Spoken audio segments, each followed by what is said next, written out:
Okay, I have the Health Builders Camp Fone back together and finally functional with a new spring and various other things that had to be replaced, like the motor rubber bushings under the motorboard. They were totally shot. I mean, here's one of them here. This is completely stone and totally squished and useless, actually. Was so badly squished that the turntable was actually touching the wood. It wouldn't allow it to even spin, even if the spring had been good. There's a lot of challenges in dealing with these machines because the manufacturers had to very carefully skirt around Victor Company patents when they made these, which means they couldn't use cases that were similar to Victor cases. For instance, yeah, they could be square, but the horn better not be like Victor's, or the Victor Company lawyers come right after them. You know, they couldn't have the same sorts of record storage. This was meant to take a small album of Health Builders exercise records, I assume, in there. And they couldn't have the same types of tone arms. This is a brass tone arm. It's a pot metal or a possibly aluminum reproducer. It's not swollen, so I'm leaning towards aluminum. It uses a composite material in there. It's not mica. And its gasket is actually a split tube. Or at least that's what I had to use. What was in there might have been split tube originally, but it fell apart as I took it out, so it's hard to tell. Very, very thin rubber gasket. So I was able to reproduce it using exhibition gasket material that I very, very carefully split down the middle, peeled it open, and just wrapped it around and sealed it up. And it seems to work. And, you know, it's a totally different setup than anything Victor uses, and it doesn't use a Victor-style motor. I mean, some of it is similar, but speed controls and all that. Some things were already in the public domain, I guess, like the brake, for instance, very similar to Victor's. But other than that, it's its own machine. And these machines were intended to be giveaways. Basically, if you bought the Health Builders record series, you got a free machine. It wasn't free, of course. The cost was buried in the price you paid for the records. Then, like now, there was no free lunch. Okay, you did have to pay for it. You just thought you were getting something free, and I guess it sounded good. You know, and of course, I went over before how Walter Camp, now the father of the rules of modern football, narrated these exercise records before the Health Builders Company got sued for copyright infringement, and they had to cease and desist from making any more exercise records. Another company was already making them. But the machines, however, very, very quickly caught on with the public. This was everything the public actually wanted in a portable phonograph. Small, light, nice looking, decent enough sound for out on a picnic. Nobody's expecting a symphony orchestra in the middle of a field somewhere. They just wanted a little bit of dance music, maybe, you know, something like that. Nothing serious. And this fit the bill. So after they tossed out the exercise records, they kept the machines, and a lot of them have survived to this day. I mean, I have two more on the way to me right now that are going to need everything. And I have another one stashed away that was supposed to be parts for this, but I didn't need to cannibalize it for the spring. I had a new spring already. They continued to play them until the pot metal pieces, like this hinge over here on some of them, is pot metal. Not all of these camp phones are identical. This is just one style. You can always tell the other style because the speed control is a knob right here in the front, and the motor board is flush. And this needle container is over here where the speed control is on this, and the speed control is over here, and it's a different motor design. Outwardly, they look the same, and they'll still say Camp Fone. It has a similar type of tone arm, but a little bit more pot metal in it. So, you know, there were some changes in the manufacture of these. Health Builders, of course, did not make anything. Their records were pressed for them by an outside company, and their machines were made for them. I don't know who made them, but any number of small outfits out there were slapping together phonographs for anybody who wanted them. They would put whatever name you wanted on there. It didn't matter. It's like Sears with Silvertone. Yeah, it says Silvertone and Sears. You know what? Dozen companies made all that stuff. And that was the case here. So, you know, as suppliers changed, lowest bidder came along with another type of machine. They went with them. Design changed a little bit. I like this particular design. It seems to be better constructed than the other. A little bit less pot metal, you know, a little bit nicer looking, and the speed control up here is nice, except not in the front, which kind of reminds me of my Peter Pan, you know, it has that type of setup. Now the challenge with these I found was finding the right sort of bushings to replace these and setting them to the right height. I found that the motorboard, which is, while this is all solid wood, no veneers, just solid wood, the motorboard itself is actually plywood. And it's not very thick plywood, so over the years it has warped ever so slightly, so that I could not. Originally I was trying to get the turntable perfectly straight and level on there. Found out very quickly that didn't work, because when I tried that, this big reproducer was actually hitting the record down here. I couldn't figure out what, they didn't want to move. What's going on? It's hitting the record. There is a tiny bit of space only. That is really all that's allowed here. So what I did was I slightly tipped the motor by using different heights of bushing, so that it's a little lower. The turntable's a little lower on this side than it is on this. It's actually level, even though it doesn't look it on the motorboard. And when I did that, voila, it worked perfectly. No problems. And what I used for this, for those out there trying to figure out what to use, these rubber washers. And where did I get these? Well, I had some brand new screwdrivers from Sears, Craftsman screwdrivers, and they come in a plastic holder, which I don't have the plastic holder here. And a plastic holder incorporates these two washers like this, or various sizes actually, depending on the screwdriver, that hold the screwdriver to the holder that goes on the shelf. So I took the screwdriver out of the holder, took the washers out of the holder, and used them, and they work perfectly. I went out and bought more screwdrivers, and now I have a good supply of washers for when I need them. Obviously, Victor machines use felt washers, but a lot of the off-brands tended to use rubber, and over the years, well, they've gotten really hard and crumbly and fallen apart, and they have to be replaced. You can't get away with it.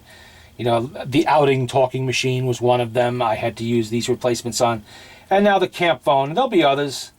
You know, I don't do a lot of work with the off-brands, but every now and then I can't resist just something fun of cultural significance like the Camp Fone is. Because this is what set the stage for the Victor Victrola 35, the HMV series of 100, 101, 102 series of small phonographs, and other companies that caught on to the public's enthusiasm for these types of machines, this size. Something simple, inexpensive, but worked. Didn't have to be fancy. They really quickly figured it out. Some people, yes, loved the Victor Victrola 50 because they wanted to use it at home, and they wanted something that sounded really good in the house. A lot of people buying a portable in the 1920s didn't care about that. They already had a big Victor at home. They wanted something small and easy. This fits in any car, any trunk. In the back seat of a Model T, you put it on the floor under your feet, it's fine. You know, it's nice size. Well, let's hear it. Let's see. Let's turn it on first. And I have, let me get too carried away. I can't pronounce this. It's Instrumental Quartet Bohemian. On the Victor label, International Novelty Quartet is the name here. It says Cuckoo Waltz. Cuckoo Waltz. By J.E. Johansson, and I guess they have the original spelling of it there. I don't know what that is, but we'll try it. I just picked it because it looked like it had some wear on it, and it would give the reproducer and the motor on this a run for their money. Whenever I test these, I like to make the reproducer and the motor work for it, so I know everything's working good.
And there you go, the cuckoo.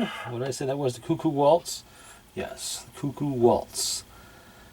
That's a Victor acoustic record, I'm assuming, probably from the early 20s or the teens. And it sounds good. I mean, a very, very simple machine, extremely simple design. And it really does sound nice. And that's what people wanted in a portable phonograph. And they didn't want to have to pay $50. That was the cost of a Victor Victrola 50. $50 in 1921. That was all the money in the world to some people back then. That was a lot of money. In 1921 today, at $50, it's nothing. That's pocket change. Back then, it was maybe a couple weeks' pay. But these, you could have it on payments from the Health Builders. Just buy the exercise records. And I'm sure there were people who signed up for that program just to get these machines. You know, whether they maybe listened to the exercise record once just to see what it was all about, put it aside and went and bought some jazz records and played them instead. And they were nice, nicely built little machines. Very basic, nothing, you know, nothing that Victor would get upset about in here. They didn't copy the tone arm or anything like that. It's all stuff that was allowable or that they were paying to use. But that's the Camp Fone, and the reproducer stows right down in there. And I'll close the lid so you can see it. Look at that. Small box. Not very big. Not very big at all. And it's not hard to carry either. Missing a little foot there, but I'll find one somewhere. And there you go. That is the Camp Fone by Health Builders phonograph. Wish I knew what company it was that actually made these. I'll probably stumble across the information one day and I'll do another video if I do. But, you know, if you have an opportunity to grab one, know that if the pot metal is not destroyed in it. If it is, you know, I would not suggest messing with it. I happen to have parts, not everybody does. And if you have to send it out to have parts, you know, sourced for it, you're gonna be paying quite a bit of money. But if you have an opportunity to get a nice one that you may be playing or it's intact, you can get the pieces to put it back together. The springs are available. I believe a Victor spring will fit this, one of several models, because I'm pretty sure the one I have is a Victor spring I was using. And Heinemann motors are all over the place. You can get parts for those just about anywhere. The gasket for the reproducer, if the reproducer diaphragm is broken, that could be a problem. I'm not sure. I didn't mic it. I didn't see how big it is, but I'm not sure if there is an equivalent available mic one you could put in there. There might not be. But if it's not broken, the gasket is a simple matter. It's just, well, not simple. It is very tedious to take a little piece of white tubing and slice it in half. That is, you know, well, not in half. Slice one end of it open. It is a hollow tube. So you're slicing it open and peeling it open and just wrapping it around the reproducer, the diaphragm, putting it back in there. That can get a little tedious, but it's not impossible. You know, it is possible to get these machines running again and to enjoy them. Take it out on the deck. Take it into the backyard. Take it in the antique car somewhere. These look great in an antique car. I have a Model A and a Model T, and this would look perfect in either one of them. You know, it just has the right look for the early 1920s or any time in the 1920s. But there you go. That's the Camp Fone.